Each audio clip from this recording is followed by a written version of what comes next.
So first of all, just give you a brief intro about yourself. Uh, Good evening, sir. My name is Vijay Yadav. My father's name is Shri Yagya Prasad Yadav. I am from Ghaziabad. I have done my schooling from Delhi Public School, Vasundhara, Ghaziabad. After that, I have done my BTech in Mechanical Engineering from Rohilkhand University in Bareilly, and I passed out in the year 2015. And after that, I joined Jamia Millia Islamia for my MTech in Production Industrial Engineering in the year 2021, and I have recently completed my master's in May of 2023. As my master project, I did the reliability analysis of electric vehicle, specifically the functional cause analysis of battery thermal management system. And my hobbies are cooking and drawing pencil sketches, and that is all about me. Okay. So let's talk about the thermodynamics now. So why the second law of thermodynamics is called a qualitative law, whereas first is known as a quantitative law? Sir because the first क्योंकि जो first law होता है वो केवल इस बारे में बात कंजर्वेशन ऑफ एनर्जी के बारे में बात करता है. वो ये कभी बात नहीं करता कि जो है जो एनर्जी है उसकी क्वालिटी क्या है, कि वो हाई ग्रेड एनर्जी है या लो ग्रेड एनर्जी है. जो सेकंड लॉ ऑफ थर्मोडायनेमिक्स है वो इस बात को मतलब इस बारे में बात करती है कि हीट एक लो ग्रेड ऑफ एनर्जी है और वर्क जो है एक हाई ग्रेड ऑफ एनर्जी है. क्योंकि हीट को जब भी हम ट्रांसफर करते हैं तो वो कंप्लीटली जो है वर्क में कन्वर्ट नहीं हो पाती. और लेकिन अगर हम वर्क के बारे में बात करें तो वर्क जो है कम्प्लीटली हीट में कन्वर्ट की जा 100% की जा सकती है, जैसे कि इलेक्ट्रिकल हीटर्स में होता है. तो इसलिए जो वर्क है वो हायर ग्रेड ऑफ एनर्जी माना जाता है और heat low grade of energy मानी जाती है. इसको देने के लिए दो स्टेटमेंट्स हैं, Kelvin Planck statements and Clausius statement, जो कि सेकंड लॉ ऑफ नहीं, तो इससे क्वालिटी के बारे में कैसे पता चला कि ये क्वालिटेटिव है वो क्वांटिटेटिव है? Sir quality in the sense कि जो है आप उस जो आपके पास मान लो 100 जूल्स ऑफ वर्क है, 100 जूल्स ऑफ हीट है, तो आप उसको कितने यूजफुल फॉर्म में यूज कर पाओगे, वो उसकी क्वालिटी हुई. वेस्टेज ज्यादा है हीट में. तो कैसे बताओगे कहाँ वेस्टेज ज्यादा हो रहा है, कहाँ कम हो रहा है, कैसे डिफाइन करोगे? वो सर हीट से जब वर्क बनाते हैं तो एंट्रोपी जनरेशन होता है. तो जब एंट्रोपी जनरेशन जब हीट से कोई एक प्रोसेस या एग्जांपल लेके मुझे एक्सप्लेन कर सकते हैं कि सर देखो जैसे यहाँ सर पे ये क्वालिटी एक्सप्लेन कर रहा है और ये क्वांटिटी एक्सप्लेन कर रहा है? सर जैसे जो हीट इंजन का ही केस ले लेते हैं, तो हीट इंजन में एक हीट सोर्स होता है, एक हीट सिंक होता है. बिना हीट सिंक के जो है वो कोई इंजन पॉसिबल नहीं हुआ. ये केल्विन प्लैंक के स्टेटमेंट के हिसाब से. और इसीलिए जो है वर्क हीट जो है लो ग्रेड ऑफ एनर्जी हुई. तो ये तो लो ग्रेड हाई ग्रेड पहले, इसमें क्वालिटी कहाँ पता चलेगी बताओ? उसने ये बता दिया कि हीट लो ग्रेड है, ये हाई ग्रेड है, बस यही तो बताया कि विदाउट एक से एक्सचेंज करके हम हीट को प्रोड्यूस क्या कहते हैं जनरेट नहीं कर सकते directly. It is impossible to construct a device which operate on a cycle and produce a work continuously with operating with a single turbine. Sir मैं श्योर Please. नहीं हूँ, लेकिन मैं एक एग्जांपल साइट करना चाहूंगा. Okay. जैसे आप एक मतलब आप 100 जूल्स ऑफ एनर्जी आप अगर डराइव करना चाहते हैं, दो टेम्परेचर लिमिट्स अगर मैं देता हूँ 1000 डिग्री सेल्सियस और 10 डिग्री सेल्सियस के बीच में, तो उस इन इस इन जो टेम्परेचर लिमिट्स है इनके बीच में जब आप जो है वर्क कन्वर्ट करना चाहेंगे तो लॉसेस कम होंगे. लेकिन वहीं अगर आप जो है 500 टेम्परेचर डिग्री सेल्सियस और 10 डिग्री सेल्सियस के में 100 joules of energy work produce करना चाहेंगे तो उसमें लॉसेस आपके ज्यादा होंगे. काफी साइकिल्स को आपके इंजन को काफी साइकिल्स मतलब रन करनी पड़ेगी उतना ही वर्क प्रोड्यूस करने के लिए जितना कि अभी भी आप है ना, अभी भी आप बता रहे हो लेकिन इसे अच्छे से एक्सप्लेन नहीं कर पा रहे. जो रीजन है ना वो यहीं से ड्राइव होगा. अब अगर आप हीट को हाई टेम्परेचर पे आप सप्लाई करोगे और हीट को लोअर टेम्परेचर सप्लाई करोगे तो जो हमारा टीडीएस आता है, इट इज कॉल्ड इरिवर्सिबिलिटी. वो इरिवर्सिबिलिटी ज्यादा किसके केस में है? जब लोअर टेम्परेचर पे लेते हैं, जो एरिया अंडर द कर्व आता है ना, नीचे वाला जो कर्व. और वेयर जब आप हायर उस पर लोगे टेम्परेचर पे तो वो कम आएगा. तो यहाँ से पता चलता है कि अगर हीट को मैं हायर टेम्परेचर सप्लाई कर रहा हूँ और एक लोअर पे कर रहा हूँ तो वहां से क्वालिटी में डिफरेंस आ रहा है. Okay. Already showing the quality of a work और quality of a heat. तो यहाँ से कहता हूँ कि मैं second law is a qualitative law. समझ में आया कि नहीं आया? ये सर एक बार फिर से बता दीजिए, वॉइस लैग हो रही थी आपके बीच में.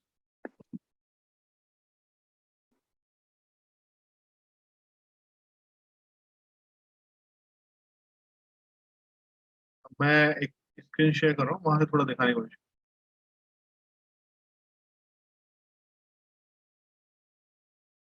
लेट अस अज्यूम कि मैंने हीट को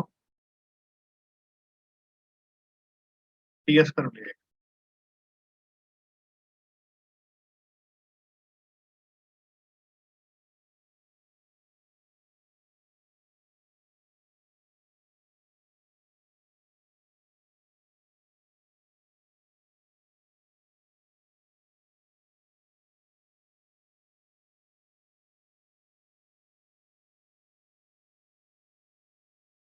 अब मैं हीट को सप्लाई कर रहा हूँ एक बार यहाँ पे, ओके सर, एक बार यहाँ।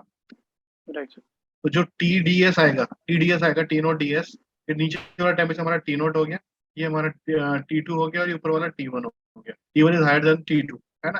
और टी यस नोट होता है एटमॉस्फेरिक टेम्परेचर, ठीक है। यस तो जो मेरा डीएस है, टी नोट डीएस आएगा, वो किस में ज्यादा आएगा? इस वाले किस में ज्यादा आएगा, क्योंकि यस सर, ये टी नोट डीएस रिप्रेजेंट कर रहा हो। Yes sir, yes. और इस वाले हायर टेम्परेचर में कौन सा रिप्रेजेंट कर रहा है? वो इतना रिप्रेजेंट कर रहा है। इरिवर्सिबिलिटी किस में ज्यादा है? लोअर टेम्परेचर सर में हीट सप्लाई करने पे। यस सर, मैं समझ गया, डायग्राम से समझ दिस गया। इज रिप्रेजेंटिंग द कि हीट अगर मैं हायर हायर टेम्परेचर में सप्लाई कर रहा हूँ, it is having the more use as compare to the lower one. So this is हाँ, representing the qualitative quality of a heat. Right sir, clear है? Yes sir. Okay, let's talk about the Carnot cycle. Carnot cycle क्या होती है मेरी? Sir, Carnot cycle basically is a cycle of reversible process which has two isothermal processes and two isentropic processes. क्यों possible नहीं achieve करना मेरा? Sir आप ये पूछ रहे हैं कि प्रैक्टिकली क्यों नहीं पॉसिबल है कार्नोट हाँ हाँ। साइकिल? ओके सर, इसमें दो प्रोसेसेस हैं। एक जो दो आइसोथर्मल प्रोसेस है वो बहुत ही स्लो प्रोसेसेस है, क्योंकि आइसोथर्मल प्रोसेस अचीव करने के लिए आपको पर्टिकुलर हर मतलब पॉइंट टू पॉइंट जो है टेम्परेचर डिफरेंस नहीं आना चाहिए। तो ऐसा अचीव करने के लिए बहुत ही क्वासी स्टैटिक प्रोसेस से ही अचीव कर सकते हैं। तो वो दो प्रोसेस बहुत ही ज़्यादा स्लो हो जाएंगे।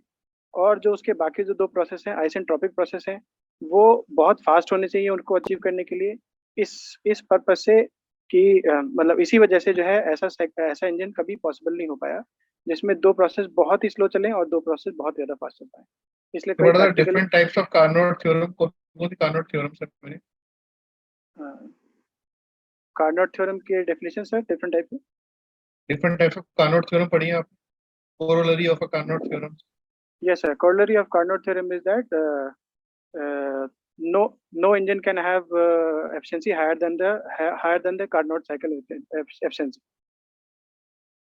ओके, और सर उसका जो फर्स्ट स्टेटमेंट है कि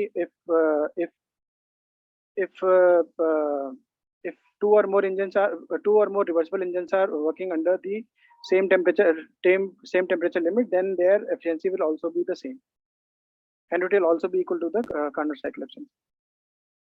ओके ओके। अगर मैं एक ऑटो साइकिल लूं और एक कार्नोट साइकिल ले रहा हूँ, both are the reversible cycle, तो which right is sir. Just having the higher efficiency? Why? Sir अगर दोनों दोनों रिवर्सल है तो भी कार्नोट साइकिल की एफिशिएंसी ज्यादा ही होगी। क्यों? सर क्योंकि क्योंकि कार्नोट साइकिल में एक अजम्पशन एक्स्ट्रा ये लिया जाता है कि जो हीट हम सप्लाई करेंगे वो मैक्सिमम टेम्परेचर पर ही थ्रू आउट करेंगे। लेकिन आप अगर ऑटो साइकिल में देखें तो जो हीट सप्लाई होती है उसका जो हीट सप्लाई होता है वो एक मतलब वेरिएबल होता है जब जो है उसको हीट सप्लाई करते हैं। तो जब उसका हम मीन मीन टेम्परेचर निकालते हैं, जिस जिस टेम्परेचर पे वो हीट हीट दिया गया या हीट रिजेक्ट हुआ, वो कार्नोट साइकिल पे जो टेम्परेचर जिस पे हीट दिया गया उससे कम आता है। तो अल्टीमेटली जो है उसकी एफिशिएंसी कार्नोट से कम हो जाती है। Okay. What is zero of thermodynamics? Zeroth law of thermodynamics sir एक एनालॉजी के फॉर्म में अगर बताया जाए तो फिर जो है if two bodies are in equilibrium with the third body, then the two bodies are also in equilibrium with one another. कि what are three bodies of a zero of thermodynamics? तो तीन बॉडी सर कौन सी है? Example दो, practical example by which you can just explain the three bodies of a zero of thermodynamics. Sir मान लीजिए कि जैसे एक थर्मोमीटर ही बनाया जाए, किसी थर्मोमीटर का कैलिब्रेशन का एग्जांपल लेते हैं। तो जो थर्मोमीटर बनाया जा रहा है वो इंडस्ट्री में एक पर्टिकुलर स्टैंडर्ड के थ्रू बनाया जाता है, जिसके जिसके थ्रू जहाँ-जहाँ पे इक्विलिब्रियम टेम्परेचर का अटेन हुआ है, वहाँ पे मार्किंग की जाती है। अब यही थर्मामीटर जब जो है मार्केट में सेल करके जब डॉक्टर या फिर कोई घर में यूज़ करता है, तो सेम टेम्परेचर जब अटेन होता है, तो फिर वो मार्किंग पे उसी जगह दिखाता है। तो जो जो टेम्परेचर जो है जैसे पर्टिकुलर 50 डिग्री सेल्सियस की मार्किंग अगर वो थर्मामीटर पे जिस टेम्परेचर पे इंडस्ट्री में आ रही थी, वही सेम जो है किसी के हाउसहोल्ड में भी आएगी। तो वो एक एग्ज़ाम्पल हुआ कि 3 बॉडीज़ का। मुझे ये समझाओ इसमें 3 बॉडी कौन सी है? जो आपने लॉ बताया कि when a body A is in thermal equilibrium with body B is in thermal equilibrium with sir body तो सी, इसमें देन द इसमें ए एंड बॉडी सी जो आर आल्सो थर्मल इक्विलिब्रियम। हाँ, सर जो बॉडी सी है वो थर्मामीटर हो जाएगी और बॉडी ए अच्छा। पेशेंट हो सकता है और बॉडी बी जो है इंडस्ट्री में कोई जो स्टैंडर्ड आपने जिसको यूज़ करके इंडस्ट्री आपने वाला कांटेक्ट में है इसके बेटा, ये बताओ। Sorry sir? इंडस्ट्री वाला इसके कांटेक्ट में है? आप तो उसमें ये बोल रहे हो तीनों बॉडी कांटेक्ट में होनी चाहिए डायरेक्टली और इनडायरेक्टली। जीरोथ लॉ क्या है? एक बार दोबारा बोलो, जीरोथ लॉ समझना है क्या? सर ज़ीरो थ्रो अगर एबीसी 3 बॉडीज़ हैं, अगर ए हम्म। जो है सी से इक्विलिब्रियम में है और बी भी सी इक्विलिब्रियम में है, तो अल्टीमेटली ए और बी भी इक्विलिब्रियम में ही होंगे। तो इसका मतलब डायरेक्टली कांटेक्ट में है ना ए बी के और बी सी के। नहीं, फिर उसमें फिर जो है हमने इम्प्लाई किया ना कि जो है ए और बी जो है इक्विलिब्रियम में ही होंगे, कॉन्टैक्ट होने की ज़रूरत नहीं है। बिना कांटेक्ट के इक्विलिब्रियम में आ जाएंगे। मतलब वो उसी के एनालॉजी से पता चला ना कि अगर ए जो है नहीं, बिना सी के बिना कांटेक्ट के इक्विलिब्रियम में आ जाएंगे, या तो फिर एटमॉस्फेयर इक्विलिब्रियम में करोगे आप, तो सेम एटमॉस्फेयर में लाके लाई करोगे।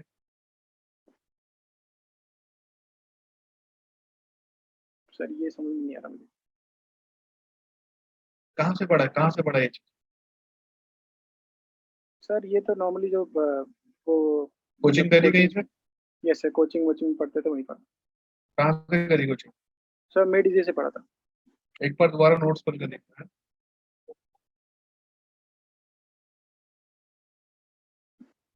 कब भेजे इंटरव्यू, कब है आपका? सर 5th ऑफ जुलाई को है सर। 5 जुलाई में तो टाइम है, आज 27 है, 5-6 दिन तुम्हारे पास अभी है आराम से। एक बार थोड़ा सब्जेक्ट रिवाइज कर लो। एक दो जगह मुझे मिसकंसेप्शन लग रहा है, बाकी तो आपका वे ऑफ एक्सप्रेशन में मुझे कोई इशू नहीं लग रहा। आप सही से चीजें एक्सप्लेन कर पा रहे हो, कोई दिक्कत नहीं।